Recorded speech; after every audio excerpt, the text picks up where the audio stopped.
mu kulonda kw'okujjuza kifo ky'omubaka wa Kawempe North okwakaggwa ab'ebyokwerinda bakakana ku bantu ne babaligita emigoba nte nga kw'otadde n'okubawamba abamu ne babuukawo n'ebisago nga nakati bakyanyiga biwondo. Ate bwe kyatuuka ku bannamawulire wamma kyatabuka kuba babakakkanako ne bakuba bali nga n'abamu ku bannaffe bakyanyiga biwondo ekyaleka buli omu nga yeebuuza ekigendererwa kyabwe. Kati olwaleero bw'abadde mu lukuŋŋaana lwa bannamawulire ku kitebe kya Uganda Law Society, minisita avunaanyizibwa ku by'amateeka Norbert Mao avumiridde embeera eno. Oba onkwata sooka ombuulire omusango ki gwe nazizza. Ekyokubiri, okunkuba kitegeeza kibonerezo. Kati ombonereza otya nga tonnaba kuntwala mu mbuga y'ekkooti. Kyokka n'emivuyo gino ajasigamiza ku bunafu bw'akakiiko k'ebyokulonda. Akakiiko akakulembera ebyokulonda Electoral Commission teyalaga maanyi. Ekyo kyavaayo balina okumanya nti be balina obuyinza. Agamba ebitongole by'ebyokwerinda byayolesa enkola ey'ekibogwe mu kulonda kw'e Kawempe. Omulimu gw'amagye gwa kukuuma nsalosalo za Uganda. Era mu mateeka amagye tegandirabise ku street. Kati okuleeta amagye mu mateeka kyetaaga nga waliwo emergency. Ate poliisi erina okuba nga yeetaaga backup.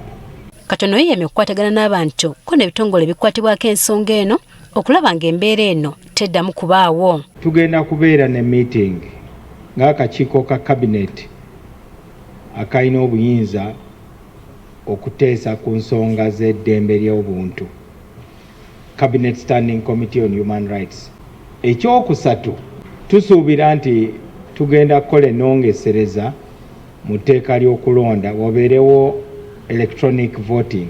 Era naakoze n'obweyamo okuzzaawo enkolagana wakati wa President wa Uganda Law Society Isaac Ssemakaddali mu kwekweka ne gavumenti. Tetwagala mukulembeze waffe wa Uganda Law Society akulembere ng'ali bweru w'eggwanga. Nze neewaddeyo era nayogedde n'Attorney General naye n'agamba nti talina buzibu nakuteesa.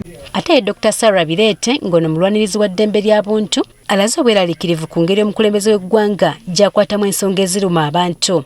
Aveeyo awaaba Nancy report amagye gaaze gatya mu kaluulu gaabadde gakola ki lwaki gakubya abantu ng'oterereko abaliddemu n'abanamawulire.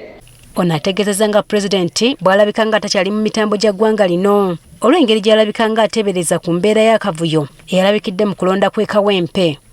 Pulezidenti bw'anaatesigala ng'awandiika ebintu ebyo maybe kino maybe kiri maybe ate nga musajja mukulu abantu bagenda kwebuuza oba kyamalako oba tamalako kubanga emyaka yo agiina gigenzi. Baba Uganda Law Society beyamye okuyamba bannamawulire abalumiziddwa mu kutambuza emisango gyabwe n'okufuna obwenkanya ku bwereere olw'ebyo ebyabatuusibwako ab'ebyokwerinda. Tulina wano ekitongole kye bayita Legal Aid Project oba abalooya abawa obuyambi omuntu wa bulijjo ne tubamu ne balooya abakola kye tuyita pro bono oba abawoleza abantu ku bwereere era ne tugamba nti yenna munnamawulire yatuusibwako obuzibu nga yeetaaga obuyambi mu mateeka oba looya okusobola okumuwolerezaako okutwala ensonga ze mu kooti. Twagala okwaniriza n'okwebaza Uganda Law Society nti omudigido guno oba rhythm gyereese mu kunoonya obwenkanya nnungi nnyo. Kati tekimanyiddwa ddi ebitongole by'okwerinda lwe bineekuba mu kifuba okukomya okutulugunya bannamawulire. Jennifer Kabale agafeeyo ku Spark TV.